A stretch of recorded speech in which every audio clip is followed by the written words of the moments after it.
Mga kabayan, tila umaani ngayon ng batikos mula sa netizen at ilang grupo ang mabilisang desisyon ng House Justice Committee para sa impeachment complaint na inihain ng makabayan lawmakers laban kay Vice President Inday Sara Duterte.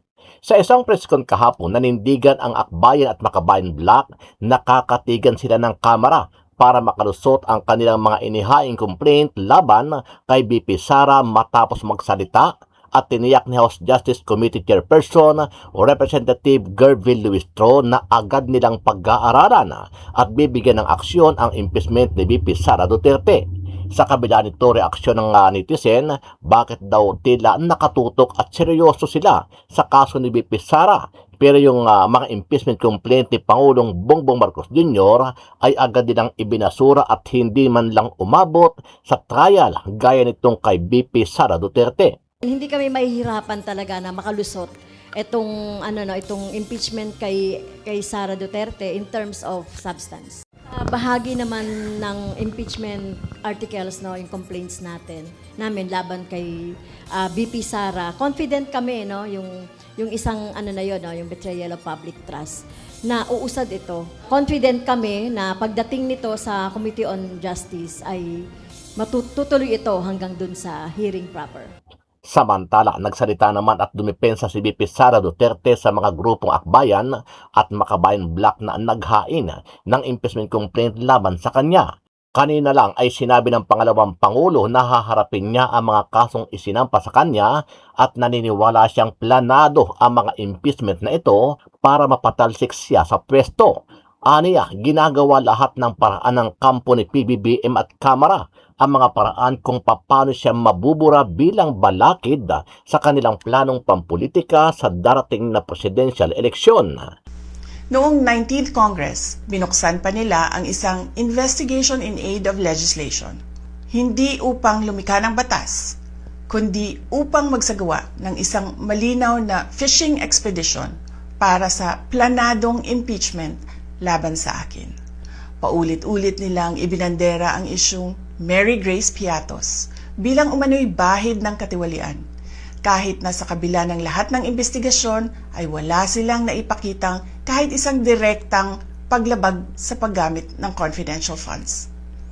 Sumunod na dito ang bentahan ng mga pirma para sa impeachment at ang mga tinaguriang for later release projects na ipinangako umano sa ilang miyembro ng Kamara upang itulang ang impeachment laban sa akin. Ano ang masasabi mo dito, kabayan? Sama-sama natin panuorin ang buong video at pakicomment nyo po ang inyong mga reaksyon at sariling opinyon. Bahagi naman ng impeachment articles, yung complaints namin laban kay VP Sara. Confident kami, yung isang yung betrayal of public trust na uusad ito. Confident kami na pagdating nito sa Committee on Justice ay matutuloy ito hanggang dun sa hearing proper.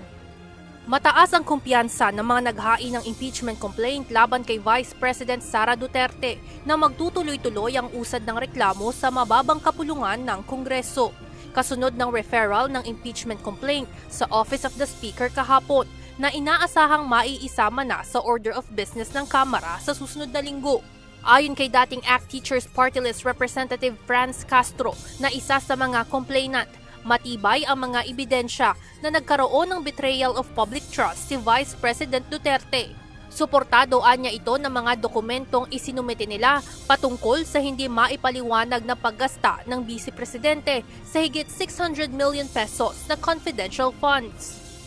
Kaya tingin namin hindi kami mahihirapan talaga na makalusot itong impeachment kay Sara Duterte in terms of substance. Kung tiwala ang complainants ni VP Sara sa paggulong ng impeachment nito, hindi na ikinagulat ng mga complainant ni Pangulong Ferdinand Marcos Jr. ang pag-dismiss ng Kamara sa inihaing impeachment laban sa punong ehekutibo. Kamakailan idineklara ng House Justice Committee na insufficient in substance ang impeachment complaints laban sa Pangulo. Ngunit para kay Makabayan President at isa sa mga complainant na si Liza Masa, sapat ang mga merito na nakapaloob sa kanilang reklamo. Tingin namin very sufficient in substance yung complaint namin laban kay Presidente Marcos meron kaming recital of facts, no, pointing to the impeachable offense. Ayon kay Maza, nakalagay rito ang attachments at flash disk na may mga ebidensya umano na magpapatunay na nagkaroon ng betrayal of public trust ang Pangulo. Anya, inaasahan sana nila na sa impeachment proceedings maglalabasan ang mas malalaking ebidensya kung saan tatalakayin ang pagkakaugnay ni Marcos Jr. at malalaking personalidad ng executive branch sa flood control scandal at umano'y maaanomalyang budget allocations. Nagpapatunay lang ito na ayaw talaga na ibulgar yung totoo. Kasi masyadong mabigat yung mga ebidensya at posibleng sabihin ng mga ito. Kaya hindi na, kumbaga, sinasabi ko nga, premeditated at saka premature murder ang ginawa doon sa impeachment complaint. Samantala, tiniyak naman ito na bagamat pinatay na ang impeachment laban sa Pangulo sa mababang kapulungan ng Kongreso, bubuhayin naman ng mga militanteng grupo ang malawakang protesta sa lansangan ngayong Pebrero. Assalamualaikum warahmatullahi wabarakatuh. Madayaw, ugmaayong adlaw kaninyong tanan. Magandang araw sa inyo lahat. Ang impeachment complaint na inendorso ng akbayan ay isang papel na walang kalakip na kahit anong ebidensyang magpapatunay sa mga paratang na isinasaad dito. Hindi na ito bago. Matatandaan na ang impeachment laban sa akin ay naging sagot nila sa aking pag-alis sa gabinete. Isang hakbang na isinagawa dahil hindi na maipaliwanag ng Pangulo ang patuloy na pagkalugmok ng bayan sa kahirapan dulot ng kanyang kapabayaan at bisyo. Noong 19th Congress, binuksan pa nila ang isang Investigation in Aid of Legislation. Hindi upang lumikha ng batas, kundi upang magsagawa ng isang malinaw na fishing expedition para sa planadong impeachment laban sa akin. Paulit-ulit nilang ibinandera ang isyung Mary Grace Piatos bilang umano'y bahid ng katiwalian. Kahit na sa kabila ng lahat ng investigasyon ay wala silang naipakitang kahit isang direktang paglabag sa paggamit ng confidential funds. Sumunod na dito ang bentahan ng mga pirma para sa impeachment at ang mga tinaguriang for later release projects na ipinangako umano sa ilang miyembro ng Kamara upang itulang ang impeachment laban sa akin. Mga pangyayaring mismong inamin na ng ilang mambabatas sa kanilang mga naging pahayag. Mga kababayan, walang kredibilidad ang akbayan upang mag-endorso o magsumite ng impeachment complaint.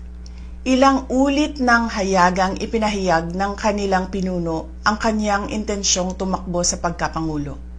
Isang malinaw na indikasyon ng pampulitikang motibo sa likod ng kanilang mga hakbang. Huwag nating kalimutan ang makasaysayang talumpati noong Agosto 2024 ni Risa Ontiveros, kung saan malinaw niyang inilahad ang tunay na motibo ng akbayan bilang isang grupo. At habang ang anak niya ay may kapangyarihan pa, hindi magiging madali ang ating laban. While VP Sara is in power, the threat of a full-blown Duterte comeback is still a very real and present danger.